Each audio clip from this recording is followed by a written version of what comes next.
Muy buenas noches todos, bienvenidos al Diplomado Teoría y Técnica de la Comunidad Terapéutica con la tercera sesión para cubrir el tema del método de la comunidad terapéutica. Ya llevamos dos sesiones viendo este tema, hoy vamos a cerrar la parte del método o la técnica de la comunidad terapéutica. Entonces, vámonos rápido haciendo también un repaso de lo que hemos visto hasta ahora. Entonces decíamos que el método de la comunidad terapéutica sigue el método científico, es decir, se realizan diagnósticos para identificar y comprender los problemas, se establece una hipótesis de cambio, se realiza la intervención y después se evalúan los resultados, ¿no? Entonces, la terapia, la intervención de comunidad terapéutica no es terapia individual, no es apadrinar, ni psicoterapia de grupo. Es una terapia comunitaria de inserción residencial donde se revisan las dificultades o los conflictos a través de la interacción, que es donde suponemos que en el acto conflictivo de la interacción podemos identificar dificultades de salud mental y corregirlas. Esta me parece que es una afirmación muy importante de decir, se trata de un modelo porque todo modelo presume de contar con una teoría o una técnica de intervención. La técnica obedece al marco teórico del modelo. En este caso, el modelo de comunidad terapéutica, y como ustedes han de recordar muy bien, estamos acostumbrados siempre a identificar una sintomatología, es decir, todos los consumos, la frecuencia, el craving, ¿no? La tolerancia. Y en base a eso, pensamos o definimos como si ese fuera todo el universo de la problemática y ese ha sido un gran error. Entonces, esto que se señala solamente es la sintomatología. Para poder aplicar el modelo de comunidad terapéutica no es suficiente conocer los síntomas y saber que cumple un diagnóstico de dependencia, sino que también tenemos que poseer una teoría de la personalidad para entender cuál es el cuadro completo, el síntoma de consumo, más qué tipo de estructura de personalidad está asociada a ese consumo. Si no, no vamos a comprenderlo del todo.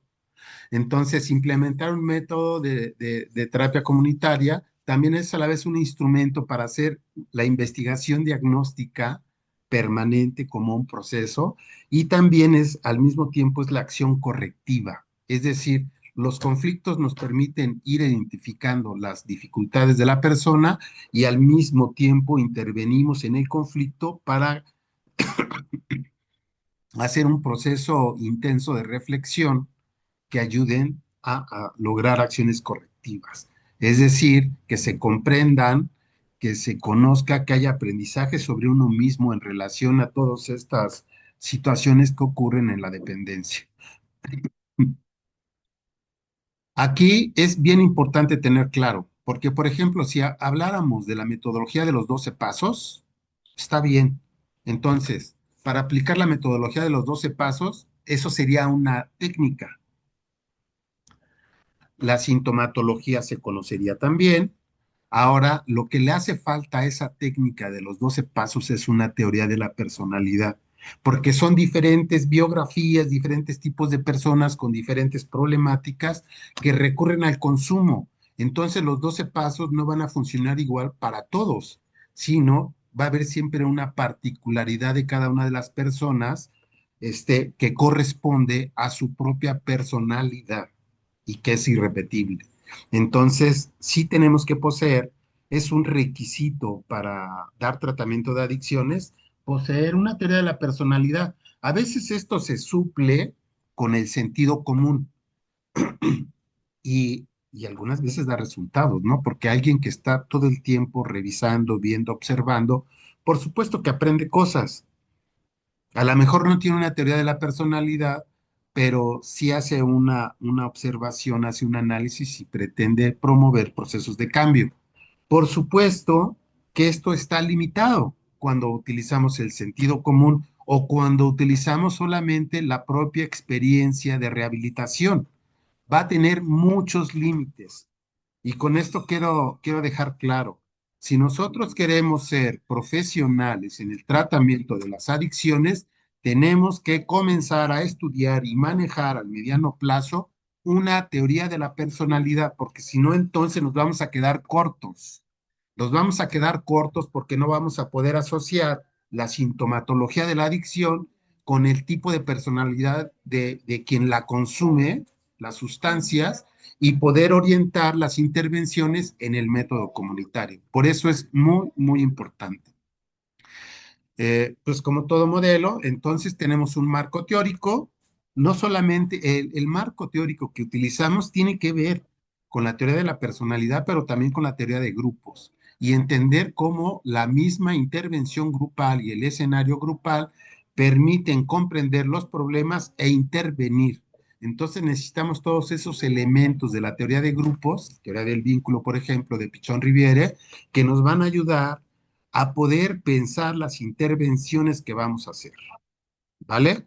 Entonces, la técnica de la comunidad terapéutica, como es un tratamiento comunitario, obedece a los planteamientos de la teoría de grupos. Y después eso se traduce en unas acciones. Dijimos que las acciones o el programa es el escenario donde transcurren los procesos individuales diferenciados. Siempre en un tratamiento, en una comunidad terapéutica, tiene que haber un seguimiento personalizado porque la experiencia subjetiva de cada persona en el tratamiento es diferente y los logros y los cambios son diferentes, ¿no? Entonces, el programa es el escenario, es un programa comunitario que todos ejecutan, pero la experiencia en ese programa comunitario es diferente en cada una de las personas. Después tenemos que tener claro que hacemos una evaluación y ver qué tantos cambios y avances ha tenido la persona en el proceso, justamente para poder decir se cumplen los objetivos y determinar el alta.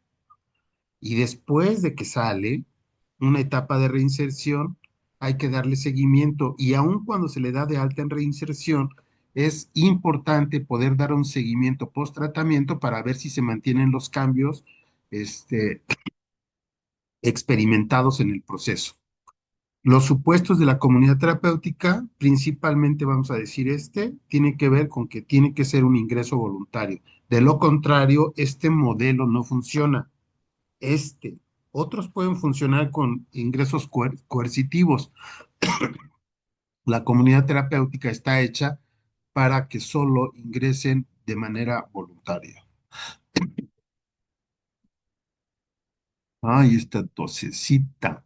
Decíamos que la adicción aplicamos un enfoque biopsicosocial y la miramos desde la complejidad, es decir, que hay múltiples causas y que podemos clasificarlas desde el ámbito individual, relacional, comunitario y social. Por lo tanto, las intervenciones tienen que ver con todos estos ámbitos.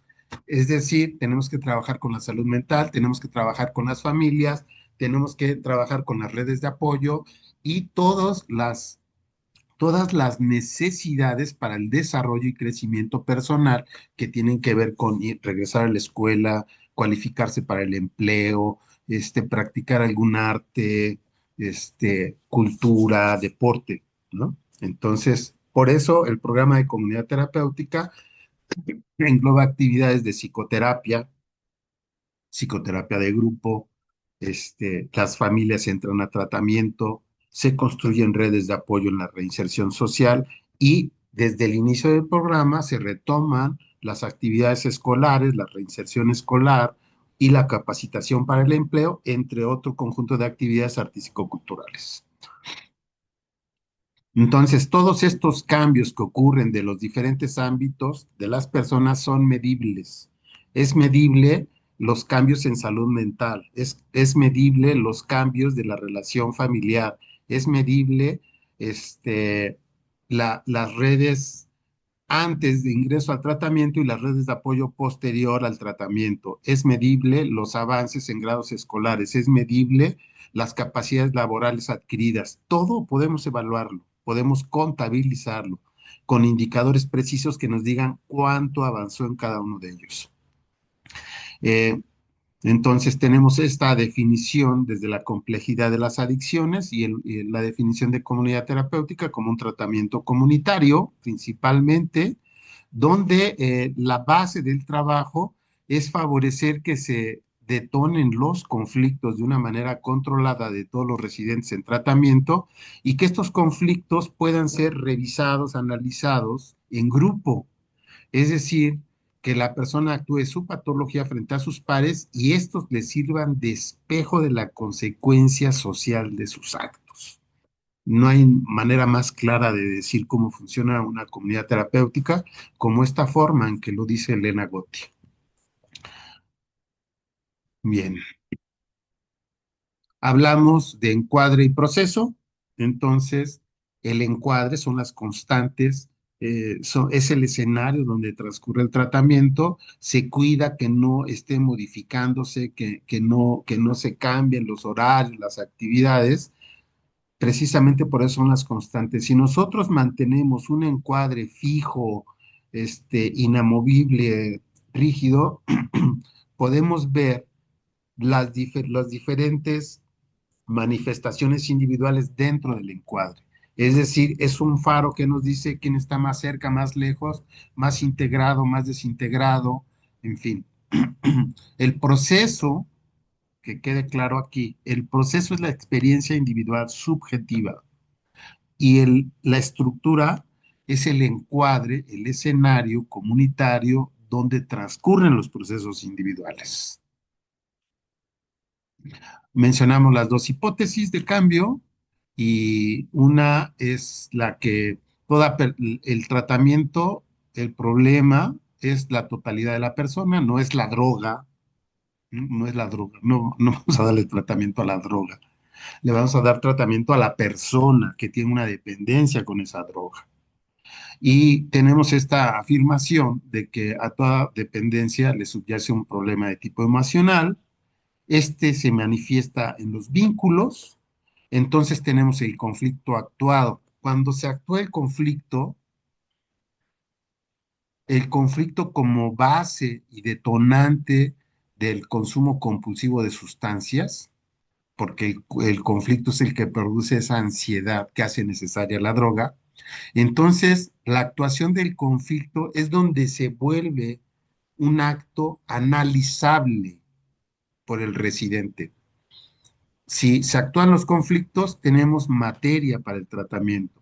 Si nosotros reflexionamos sistemáticamente los conflictos, estamos viendo todas las dificultades personales, relacionales y que causan un proceso de desadaptación, de conflicto, de pelea, de amenaza, que pueden revisarse y ver qué pone cada quien en ese conflicto, ¿no?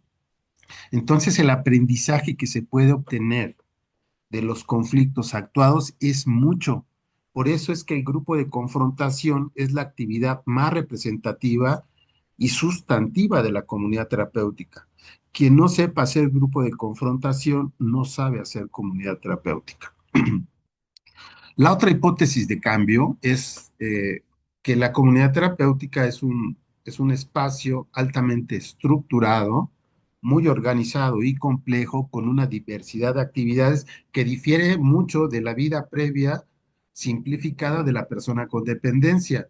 Entonces, la hipótesis es que la vida compleja, a la larga, permite que la persona se adapte a esa vida compleja y adaptarse a esa vida compleja quiere decir que interioriza la complejidad en su propia forma de pensamiento, en su funcionamiento psíquico. Esa es la idea, hacer más complejo nuestra estructura de personalidad. Entonces, ya vimos que los conflictos principalmente tienen estas tres características y que tienen que ver, sí, con teoría del desarrollo, teorías de la personalidad, y que Bion fue genial, porque agrupó las defensas de grupo en tratamiento y las caracterizó con estos nombres, ¿no? Ataque y fuga, dependencia y emparejamiento. Pero en realidad podemos traducirlo de esta otra manera.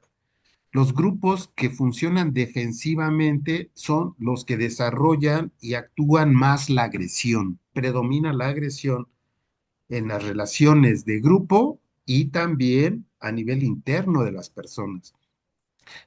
Entonces hay momentos en que la agresión predomina en los grupos en tratamiento y tienen esta forma de actuar: atacar el programa y huir. Ese es un predominio de la agresión, ataque y fuga. El de dependencia nos habla de que los grupos también pueden actuar defensivamente, no afrontar las dificultades para el crecimiento y el desarrollo, manteniendo una fijación en una posición de conducta infantil.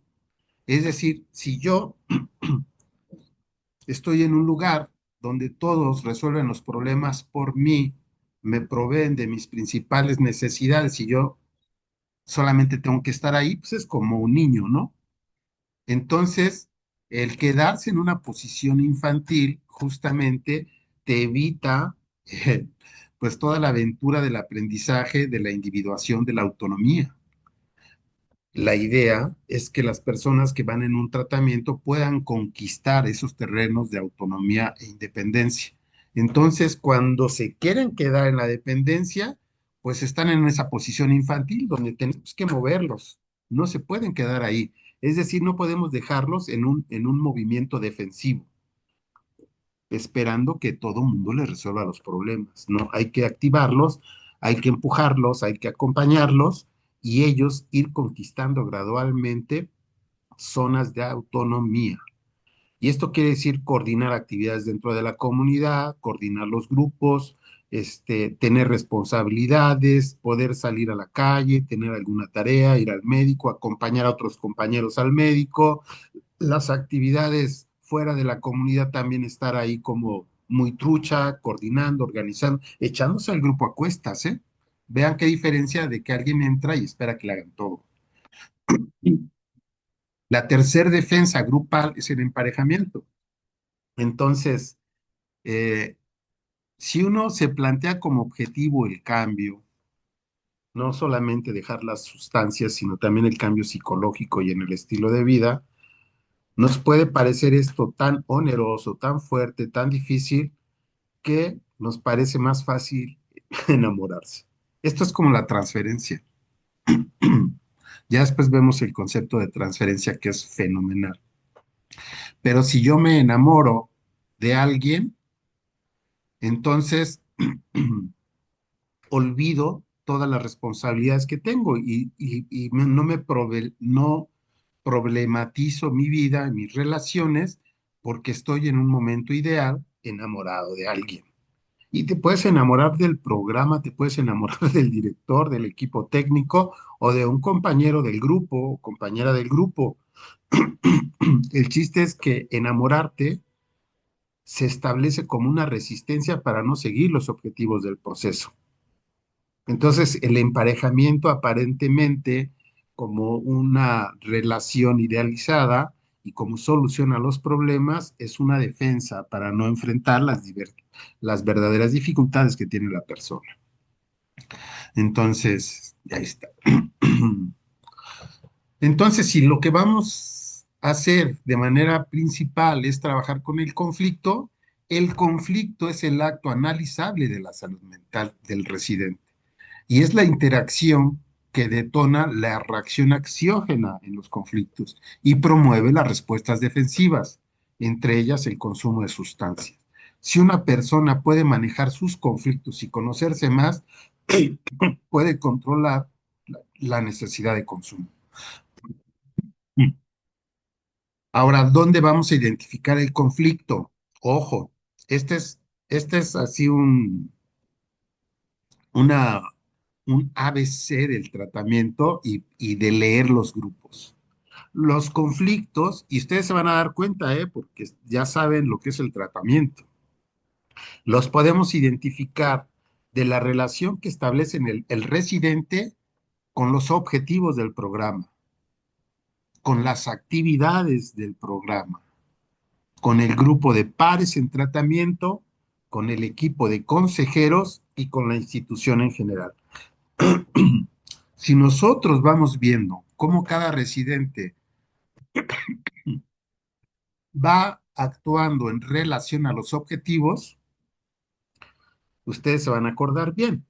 Casi todos los procesos de todas las personas en tratamiento, desde el primer día que ingresan, se quieren dejar el tratamiento, quieren olvidar los objetivos y quieren abandonar la comunidad terapéutica. Este es un conflicto, pero es un conflicto que se vuelve analizable porque entonces vamos a estar discutiendo frecuentemente con todo el grupo que quieren abandonar el proceso y quieren abandonar el objetivo del programa que habíamos acordado previamente al ingreso.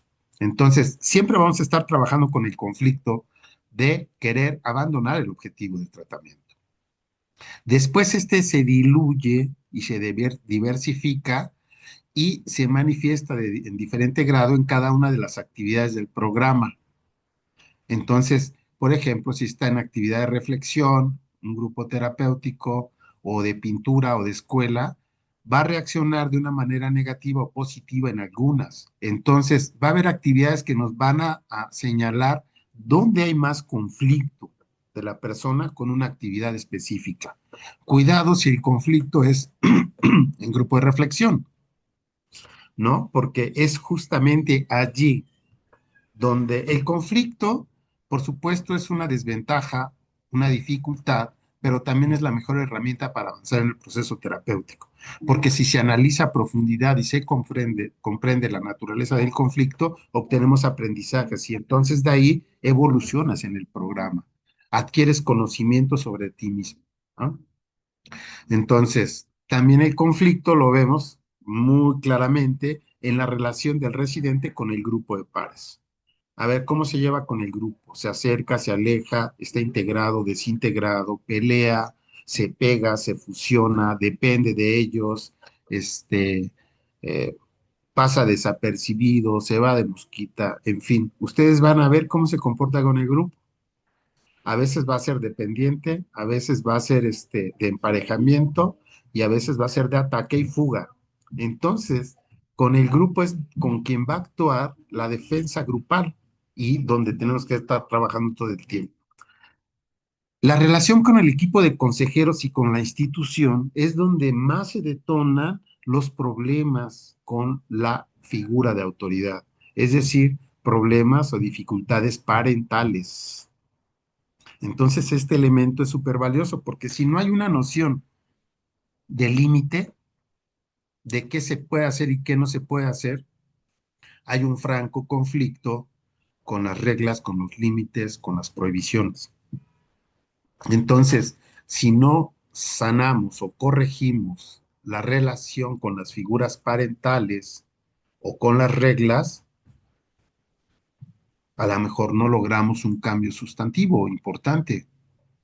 Si alguien empieza a comprender que las reglas pueden ser útiles para tener una buena convivencia, dices, órale, ese es un paso importante. Y en particular con los que tienen estructura de personalidad antisocial o psicópata, este trabajo es la base y el centro de todo el tratamiento. Cómo lograr que la convivencia comunitaria pueda tener ciertos elementos de control, de límite y mejorar en lo posible la convivencia. Vimos las tres fases del modelo, la recepción, la rehabilitación y la reinserción, y ahora vamos a ver los procedimientos. Entonces aquí ustedes ven que la primera fase de la comunidad terapéutica es el área de recepción y diagnóstico, ¿no?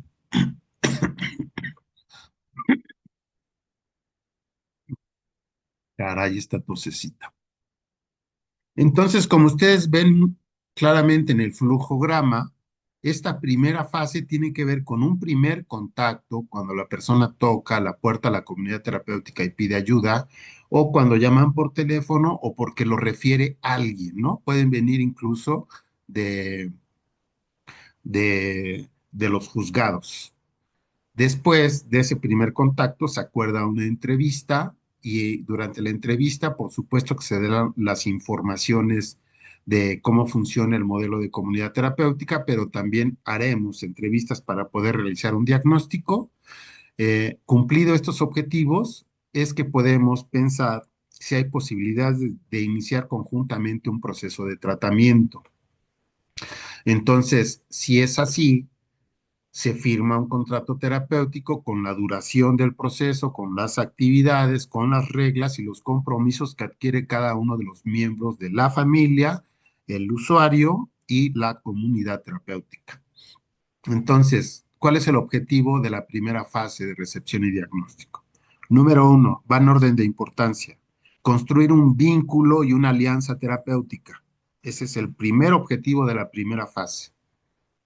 Dos, poder realizar un diagnóstico y dar la información necesaria para que ellos comprendan el programa de tratamiento y logrado esto, poder tener una reunión, lo que se llama diagnóstico participativo, y tomar acuerdo si todos estamos comprometidos para iniciar o no un proceso de tratamiento.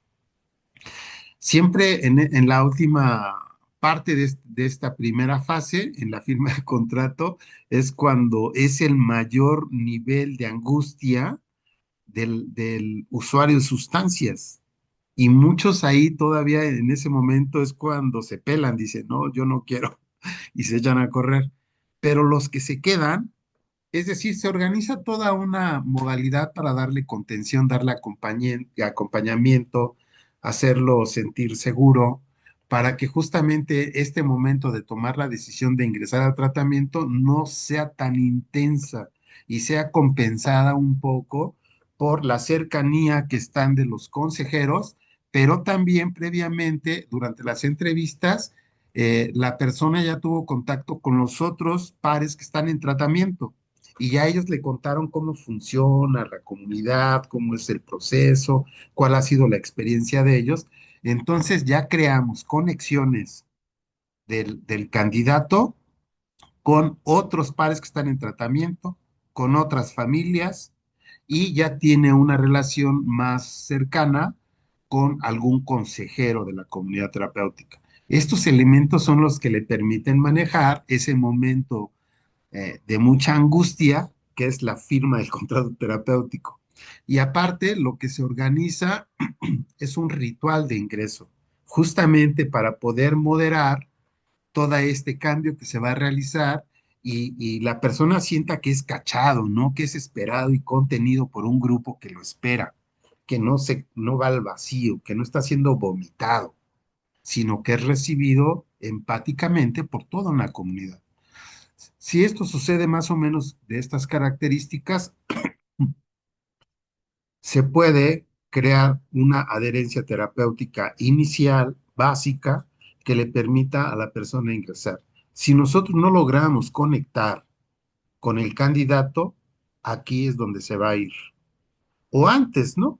Se puede ir durante las entrevistas, decir yo no regreso aquí, o nunca llegar. Pero si llegó al primer contacto y a las entrevistas, va a ser muy importante que nosotros podamos hacer esta vinculación, que conozca a otras personas en tratamiento y se empiece a familiarizar con el programa para que él tenga la información de saber a dónde entra, cuál va a ser la dinámica y cómo va a ser el tratamiento, ¿no? Entonces, esta es la primera fase, los procedimientos.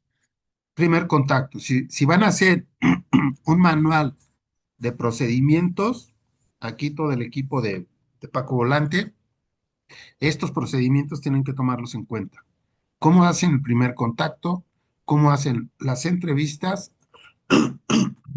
¿Y cómo hacen el contrato terapéutico y el ingreso de la persona? Ay, con esta garganta. Segunda fase, fase de rehabilitación. Entonces, el ingreso a la rehabilitación en la comunidad terapéutica implica la puesta en marcha de un trabajo comunitario y la disposición a enfrentar de manera colectiva, consejeros, residentes y familiares, las dificultades que surjan durante este proceso para el logro de los objetivos. Bajo esta lógica, el residente se incluye a un sistema de relaciones creado ex profeso para producir aprendizajes sociales y resolver problemas psicológicos que surgen en la interacción. Y es precisamente en este sistema de relaciones en donde el residente va a actuar su patología frente a sus pares, así como sus resistencias al cambio blanco de las intervenciones terapéuticas. ¿No? Eh, habíamos comentado y otros también preguntaban que si el programa se dividía en fases. Sí, se divide en fases. Algunos les ponen otros nombres, nosotros hemos elegido estos: la fase de pertenencia, la fase de individuación, la fase de socialización y la fase de separación, como situaciones que se viven de manera inevitable al insertarte en un grupo. Es decir, tú llegas a una comunidad, no conoces a nadie, apenas te lo contamos en la fase de recepción, no los conoces. Entonces, el hecho de que una persona que recién se integra a una comunidad va a poner a prueba su capacidad de pertenecer a los grupos o bien su incapacidad de pertenecer a los grupos. Eso es lo que va a suceder de manera inmediata, lógica y es inevitable. Entonces, la persona que ingresa a una comunidad puede integrarse en diferente grado a la comunidad. Incluso pueden haber una diversidad de inserciones a la comunidad. Por ejemplo, una persona que tenga características sociopáticas va a llegar intimidando al grupo, va a llegar a medir al grupo y va a llegar a tratar de controlar el grupo y va a poder desplegar de acuerdo a sus características de personalidad, una agresión y una explotación en las relaciones con sus compañeros. Entonces, esta inserción va a ser difícil y pertenecer va a ser difícil. Lo que nosotros hemos visto, y este es así como algo que tendríamos que escribir porque no está escrito en ningún libro, es que un grupo bien organizado, ¿no? Cohesionado, armado, participativo, comprometido, un grupo de 15 personas o 20 puede tolerar hasta 3 personas con estructura antisocial. Si tú metes a más, metes a 5, te pueden destrozar la comunidad terapéutica con mucha facilidad. Entonces, aquí una de las importancias del diagnóstico. Si vienen personas con este perfil, sí, acepto a una, a dos, a tres, si tengo un buen grupo. Si tengo un grupo frágil, que todavía no se integra, que tiene muchas dificultades para correr solo, no ingresamos a ninguno que tenga una estructura antisocial, ni narcisista. Los narcisistas tampoco, casi no llegan, ¿eh? Los antisociales y los narcisistas llegan por equivocación, es decir, llegan con el pretexto del consumo de sustancias, pero su estructura de personalidad no les hace sentir que necesiten un tratamiento. Entonces los empujan, los coercionan para que inicien el tratamiento, pero después cuando tú entiendes de quién se trata, sabes que tienes un pronóstico muy bajo porque los antisociales y los narcisos casi no obtienen beneficios de los programas. Entonces, esa será una dificultad, pero puedes ingresar, si tienes un buen grupo, a 2 o 3 y hasta ahí. ¿Cómo va a ser la inserción, por ejemplo, de una persona que es muy paranoide, que percibe a todos como una amenaza? Pues le va a costar un chorro de trabajo pertenecer, ¿no? Va a estar a distancia, no va a aceptar la cercanía, va a estar desconfiado, siempre va a estar a la defensiva. Entonces le va a costar un buen rato pertenecer al grupo. Y así nos podemos ir viendo cómo cada quien actúa diferente en el programa y en la fase de tratamiento. Ya habíamos dicho que las fases arrancan todas de manera simultánea y se van evaluando. Y puede alguien cumplir la fase de individuación antes que la de pertenencia y se le da un avance de fase, ¿no? Porque está haciendo trabajos en esa área, o de socialización, o de pertenencia. Entonces, vean, Medir el nivel de pertenencia de un candidato que ingresa a la comunidad terapéutica es una manera de ir evaluando de manera general su proceso, su conducta y sus conflictos internos. ¿Va? Segunda fase de la comunidad terapéutica, individuación. Entonces, las personas pueden ver que en la comunidad terapéutica se tratan los conflictos que surgen durante el desarrollo de la comunidad terapéutica y sistemáticamente van a estar viendo cómo funciona el programa.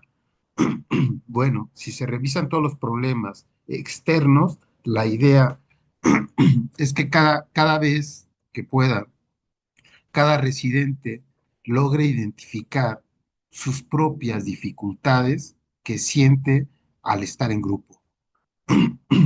Eso se llama individuación. Entonces, si yo logro ir identificando estas dificultades, yo voy a ir avanzando en mi proceso particular, subjetivo, de cómo me voy sintiendo en el grupo. Y si lo hablo, dices, va, de eso se trata, de que tú veas tus dificultades particulares que se manifiestan en el proceso grupal. Entonces, volvemos. Van a ser diferentes la manera en que se comporta cada residente en cuanto al proceso de individuación, identificar sus dificultades y poderlas hablar. El paranoide va a tener dificultad, un histriónico no tanto. De hecho, a ellos les gustan ser el centro de atracción y atención del grupo y van a estar hablando y se van a estar mostrando como grandes actores que son. El narciso también va a querer utilizar toda la plataforma y el escenario para poder mostrarse en su grandiosidad.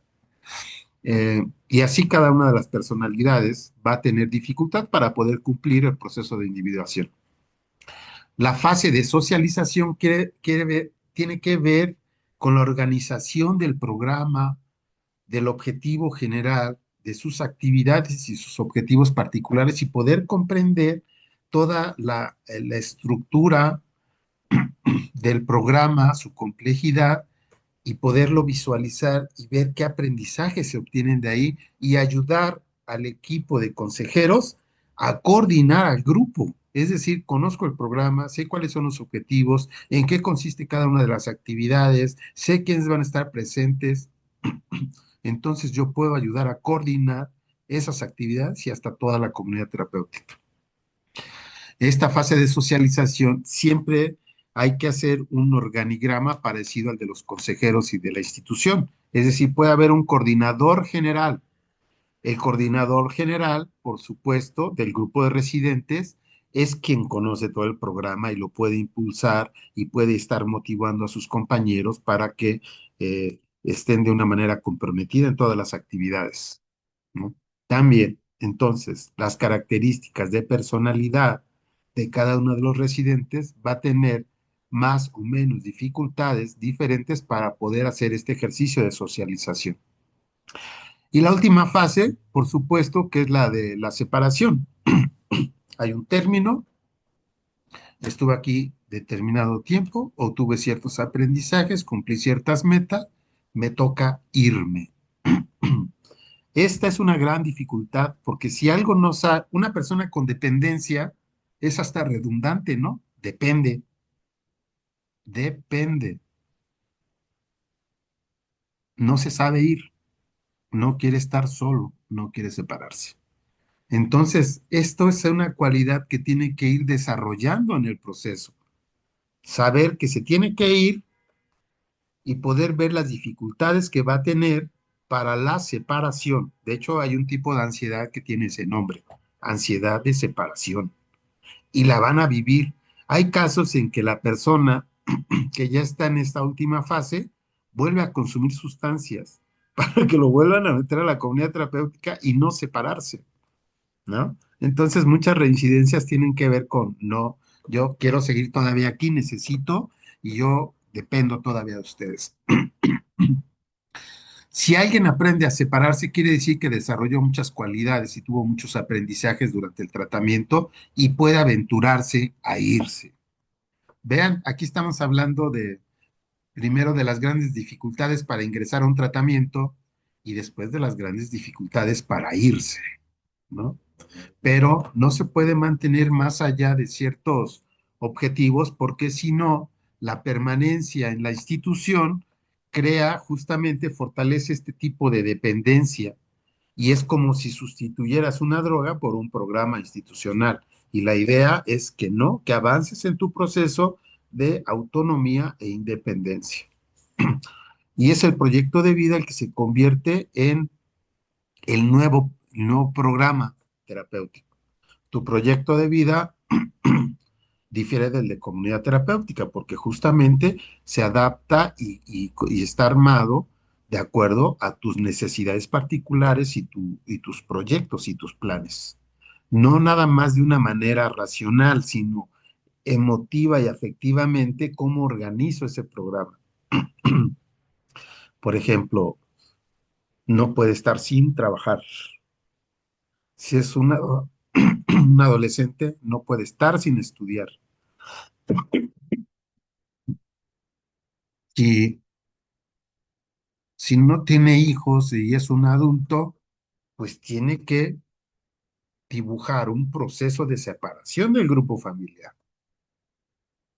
Si, mm, si vivía en situación de calle, hay que ayudarle a construir una red familiar alternativa, ¿no? En fin, diferentes situaciones se las va a ver cada quien de acuerdo a la biografía, a la severidad de sus problemas, a las características particulares.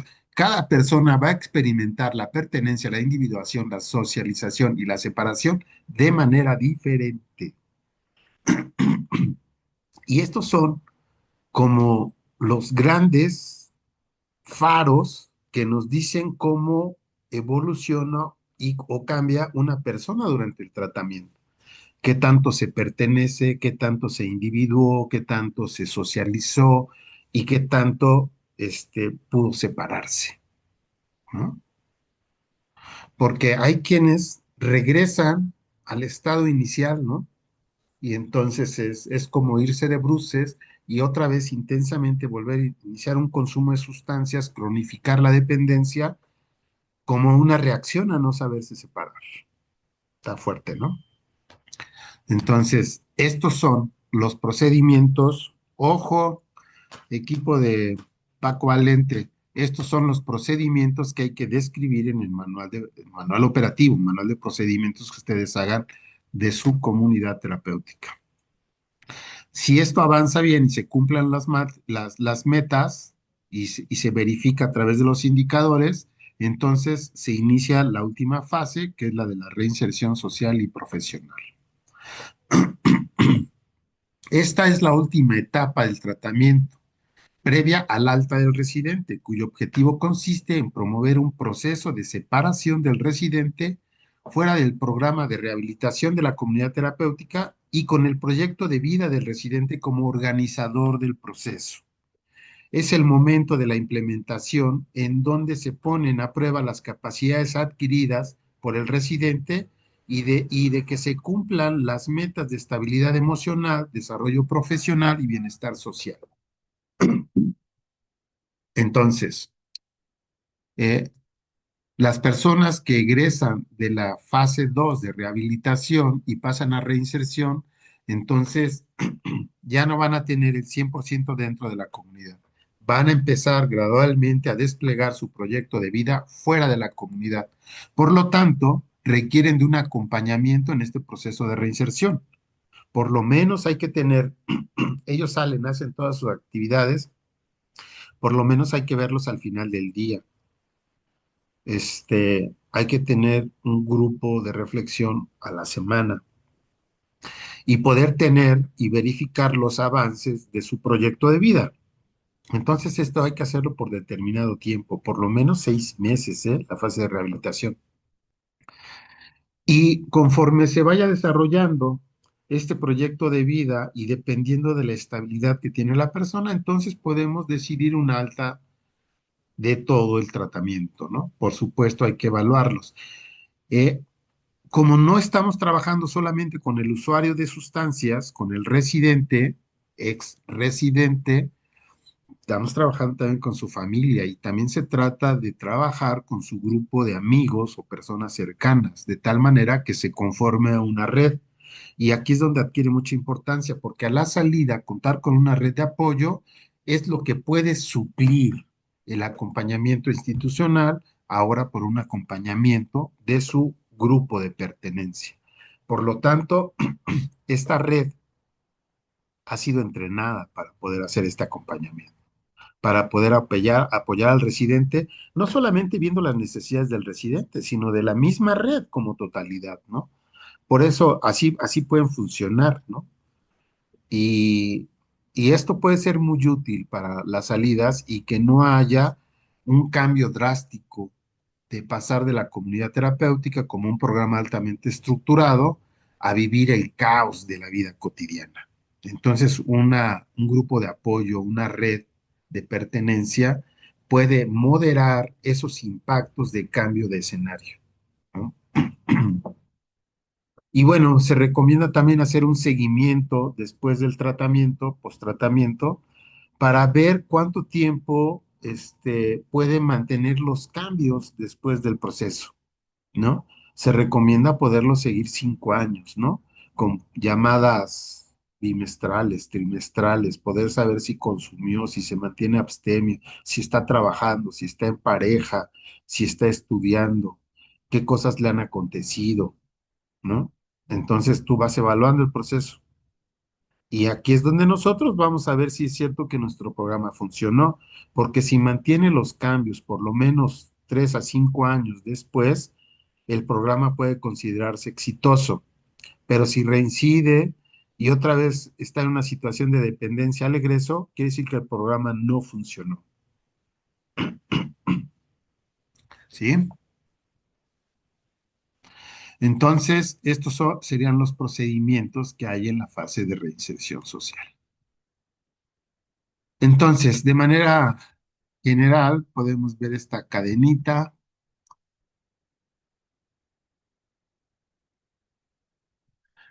Empezamos con el inicio, el ingreso voluntario, cuando el residente está en disposición de conocer a la institución, de ver el programa, de venir con su familia y tener las primeras entrevistas, entonces ya ese es un indicador muy importante, ¿eh?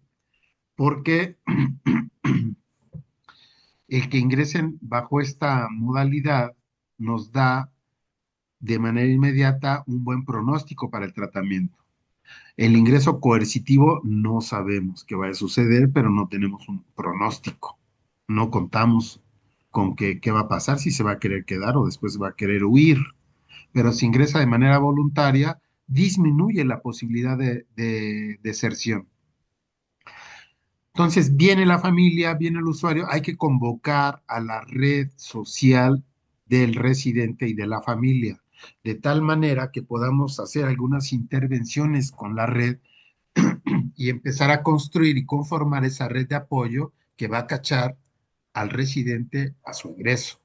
¿Ya ven qué importante es esto? Porque si sale solo, aislado, los casos complicados se nos van a regresar a la misma situación. Entonces, vienen, hay ingreso voluntario, traemos a la red, hacemos un diagnóstico individual, familiar y de red social, de tal manera que podamos organizar un plan individualizado para el residente. Después de esto, lo que sigue es de que se firme el contrato terapéutico o que también podemos llamar consentimiento informado, ¿no? Eh, en el contrato terapéutico quedan establecidas claramente, escritas, las responsabilidades de cada uno de los participantes en el contrato, de los firmantes, de la institución y sus consejeros, de la familia y del residente, ¿no? También queda los pagos, la duración del tratamiento y la modalidad que puede ser residencial, semirresidencial o ambulatoria. Después, ya firmado el contrato e ingresado a la comunidad terapéutica, El principal trabajo que se tienen los consejeros y también los residentes, por lo tanto, es presidir el encuadre. Es decir, en una responsabilidad colectiva, todos verificar que se cumplan en tiempo y forma cada una de las actividades del programa con sus objetivos, con los participantes y que se haga de una manera adecuada. Ese es presidir el encuadre. Entonces, esto no es una responsabilidad del terapeuta, del consejero, del director, es una responsabilidad de todos. Entonces le corresponde a todos, principalmente a los consejeros, presidir el encuadre. Ya estando en el proceso, en este programa de actividades, acuérdense de Maxwell Jones, tenemos que tener una reunión semanal para ver las situaciones que han acontecido en la comunidad terapéutica, discutir nuevos ingresos, discutir los diagnósticos, hacer evaluaciones de proceso de las personas y ver las condiciones en general en que está la comunidad terapéutica. Cada semana, por lo menos 2, 3 horas de reunión de equipo. Entonces, esto es principalmente retomando esa enseñanza que nos deja Maxwell Jones, ¿no? Donde nos dice que cuando los equipos actúan de manera fragmentada, individual y no trabajan en equipo, se produce más locura, se incrementa la enfermedad, se institucionaliza la enfermedad y no es una comunidad terapéutica. Así como los residentes se insertan a la comunidad terapéutica y siguen un programa de tratamiento, también hay un programa de tratamiento familiar. Por supuesto, esta idea de que van de visita o que llevan la despensa no es suficiente para considerarla un proceso de tratamiento familiar. Para que haya un proceso de tratamiento familiar, mínimamente tiene que haber lo siguiente. Número uno, un espacio de psicoterapia familiar o multifamiliar. Aquí se pueden hacer combinaciones. Si tienes mucha gente, puedes hacer grupos de padres, grupos de adolescentes, hasta grupos de niños, grupos de parejas de los residentes, depende. O bien, si no tienes muchos, haces un grupo multifamiliar y esta se convierte en una de las actividades más importantes. Regularmente tienen que ser hacia los fines de semana porque trabajan, entonces para que puedan estar todos, se hace sábado o domingo. Entonces, la terapia familiar es una actividad fundamental porque, ya lo vamos a ver más adelante, el grupo familiar es una pieza clave para la construcción del sufrimiento, malestar de alguno de sus miembros, entre ellos la dependencia. Entonces, hay causas individuales, por supuesto, pero también de grupo. Entonces, tienen que cambiar esas condiciones del grupo familiar que produce más malestar que bienestar. ¿Qué tiene que cambiar? Pues depende de cada una de las familias, ¿no? Las relaciones parentales, es decir, de los hijos con ambos padres, las relaciones conyugales entre la pareja de padres o las relaciones fraternas entre los hermanos, o si es una familia extensa, con otros miembros de la familia.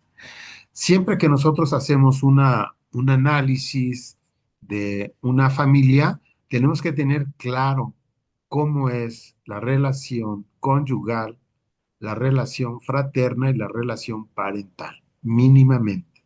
Qué coaliciones y qué alianzas se arman en su interior y cómo podemos hacer un diagnóstico de grupo de esa familia.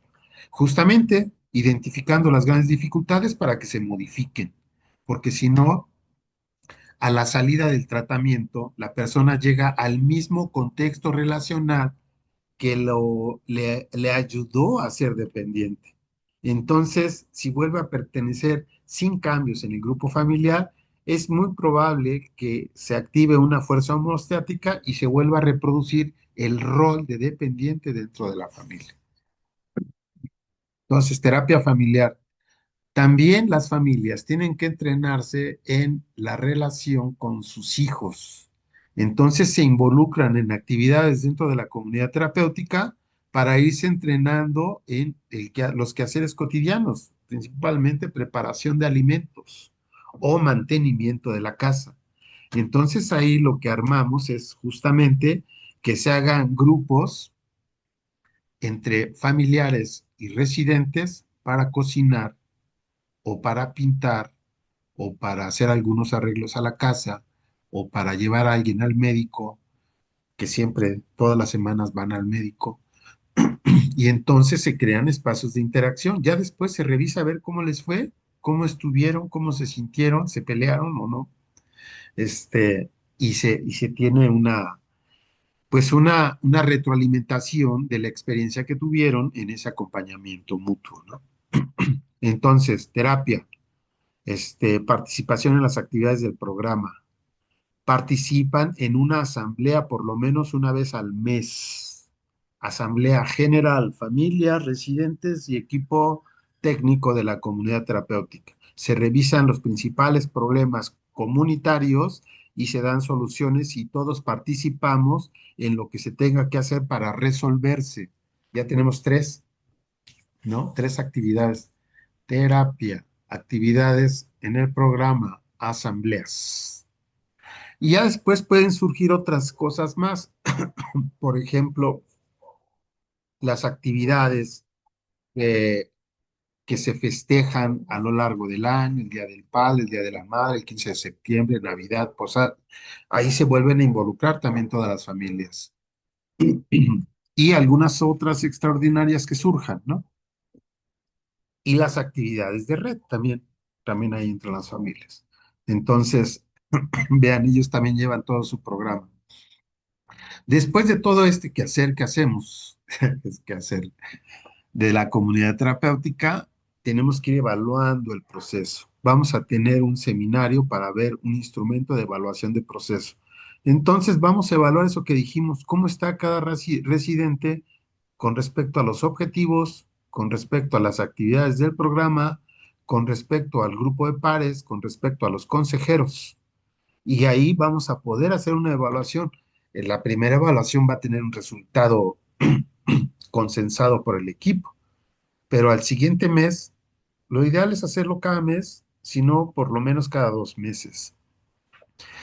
Vamos a encontrar variaciones a la primera evaluación y entonces es ahí donde nosotros vamos notando si se va avanzando, se va retrocediendo y qué tipo de cambios han sucedido y cómo podemos entender el sentido de esos cambios. Entonces, la evaluación es nuestro instrumento que nos dice si hay que modificar la estrategia de intervención, si hay que sugerir cambios en el proceso o si vamos avanzando de manera positiva. Después de varias evaluaciones, por supuesto que hay que revisar si se van cumpliendo las metas del programa de tratamiento, del contrato terapéutico o plan individualizado. En función de este es que nosotros vamos a decidir una alta del proceso, de la fase 2 de rehabilitación. Y si cumple con esas metas establecidas, entonces pasa a la última fase de reinserción social y profesional. Ya dijimos, aquí se trata del proyecto de vida, también se va evaluando y si se cumplen finalmente los objetivos que tienen que ver sí con abstinencia o con un manejo de las dificultades, la reinserción escolar, laboral, una estabilidad emocional en el quehacer cotidiano del residente, si hay una relación de pareja, relación de noviazgo, si vive solo, muchas veces la reinserción, a mí me gustaría mucho que fueran grupos de residentes egresados en reinserción y hacer casas de reinserción para que se acompañen un buen rato ellos y de una manera más autónoma, ¿no? Y que no regresen directamente a su casa. Entonces, pero bueno, luego no hay las condiciones y si no, pues se tienen que regresar a su casa o a una familia sustituta. Aquí sí tenemos 20 personas en tratamiento, tenemos 20 familias y los que tienen un buen desarrollo en el proceso terapéutico pueden cachar a los egresados a la fase de reinserción. Una temporada. Y de veras, esa no, esa es una de las mejores experiencias que yo he tenido en el acompañamiento con los residentes en comunidad terapéutica. Son sensacionales esas experiencias. Estar con otra familia haciendo el proceso de reinserción. Y bueno, finalmente, el seguimiento, ¿no? El seguimiento que se trata de evaluar cómo se mantienen o se aplican los cambios después del ingreso. Estos son los principales procedimientos. ¿Se acuerdan que vimos nuestra teoría de cambio? Pues esto tiene que ver mucho con ese plan individualizado, los objetivos, los productos y de aquí podemos obtener los indicadores para ir evaluando el proceso. Si todo avanza como lo vamos dibujando, eso quiere decir que podemos establecer esta hipótesis. Si los jóvenes con consumo de sustancias psicoactivas y sus familias participan en un programa de comunidad terapéutica con actividades elaborativas psicoterapéuticas, socioeducativas, sociolaborales, artístico-culturales, deportivas y de tratamiento familiar, producen procesos de atención psicológica, reinserción escolar, vinculación familiar, salud y habilidades sociales. Este proceso deberá conducir a la elaboración a la elaboración de los problemas emocionales, a construir habilidades sociales, a tener un proyecto de vida, fomento de las redes de apoyo y acompañamiento familiar, que al final mejorará los esfuerzos de abstinencia en el consumo, cambio psicológico y en el estilo de vida. Y finalmente, contribuyendo a la integración social de los adolescentes y jóvenes. Los supuestos para que se cumpla este proceso de cambio, procedimientos de comunidad terapéutica, es que haya ingreso voluntario, conciencia de los problemas, disposición al trabajo comunitario, compromiso de participación en el programa, compromiso al cumplimiento de reglas, las reglas, las reglas de oro, no uso de sustancias, no relaciones sexuales, no robo, no violencia. Si una de estas no se cumple, se rompe, se transgrede, se rompe todo el sistema terapéutico. Entonces tiene que haber un acuerdo tácito de compromiso a cumplir estas cuatro reglas de oro. Y por supuesto la participación de la familia en el programa. ¿Cuáles son los riesgos que podemos ver en este proceso que escapan a este mapa causal de cambio? Pues efectivamente que se rompan las reglas básicas como el robo y violencia, relaciones sexuales y consumo de sustancias. Que la familia no participe. No, yo tengo que trabajar, no puedo, no tengo tiempo, el enfermo es él. Resistencia al trabajo grupal, ¿no? A veces se tienen varias ideas que impiden que la persona pueda participar en grupo. Pensar que el otro es el problema, que el usuario de sustancias es el que tiene que implementar todos los cambios, que uno hace el gran esfuerzo por ayudarle, ¿no? Este de ayudarle es así como cuando en la familia la pareja varón le dice a la esposa, ¿en qué te ayudo, mi amor?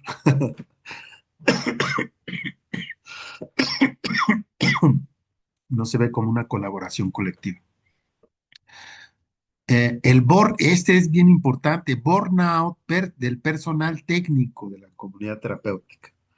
Si el equipo técnico no es supervisado y evaluado y retroalimentado, puede pasar un tiempo sin estas condiciones, seguramente va a llegar en el momento en el que entre en crisis, que sienta que no lo comprenden, que él es el que le echa ganas y los otros no lo valoran, que siempre se siente en competencia con otro, que cree que no toman en cuenta su trabajo y se inutilizan, ¿eh? De verdad. Entonces, todos los equipos que trabajamos en comunidad terapéutica y en general en psicoterapia, ¿eh? Tenemos que tener nuestra propia psicoterapia, ¿no? O tenemos que tener una supervisión donde se ven las dificultades del cumplimiento de la tarea. o tenemos que tener una retroalimentación de desempeño, de cómo me ven que estoy funcionando con mis tareas dentro de la comunidad terapéutica. Entonces, hay que evitar el burnout porque si no, pues ahí se acaba el proyecto. Y bueno, finalmente, también están los riesgos de amenaza. Los adolescentes en conflicto con la ley era típico que uno de cuando ingresaban al sistema penitenciario había una presunción de a qué cártel pertenecían, ¿no? Y ya con eso intimidaban a todo el grupo. Entonces se dan amenazas de ese tipo también. Entonces, si suceden estas cosas, ponemos en riesgo que se cumplan los objetivos del programa y sucede el mapa causal que vimos en la teoría de cambio. Hay algunos indicadores que hay que considerar. Podemos mejorar la redacción, recomponer los textos, pero indicadores de proceso que son importantes tener en cuenta, ahí les van. Conciencia de enfermedad, mucha, poca, nada. Es decir, dependiendo de qué tanto uno es consciente de las dificultades y el sufrimiento que está viviendo, eso va a ayudar o no a que ingrese a un programa de tratamiento. Ya dijimos que hay muchas características egosintónicas, es decir, no hay conciencia de enfermedad y no se siente que uno esté sufriendo, ¿no? Entonces ese sería el contrario a la conciencia de enfermedad, el que lo consideremos, lo vivamos, experimentemos egosintónicamente. Demanda de ayuda. Para que funcione esta cosa, tiene que haber una demanda, porque si la persona no está pidiendo ayuda, ¿de qué manera vas a conducir tú el proceso? Entonces, la demanda de ayuda cuando surge es oro molido para el programa terapéutico. Dices, ya se hizo, ya se armó, porque al existir una demanda de ayuda, hay las mejores condiciones para que avance el proceso terapéutico. Compromiso de cambio, ¿no? Cuando la persona dice, sí, me gustaría ya poder evitar estar siempre peleando de esta manera con mi pareja, que quisiera hacer de otra manera, ya hay un interés, ¿no?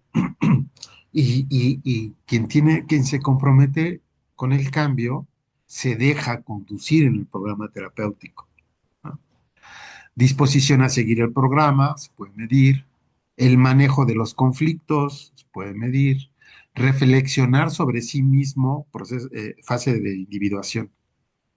Socializar con el grupo, siguiente fase de tratamiento.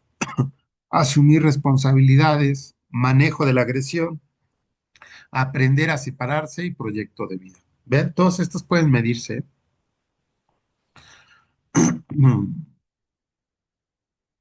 Y tan, tan. Entonces, ahí donde paro.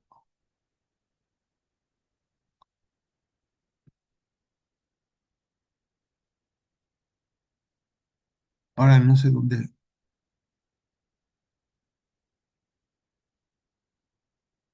Aquí está.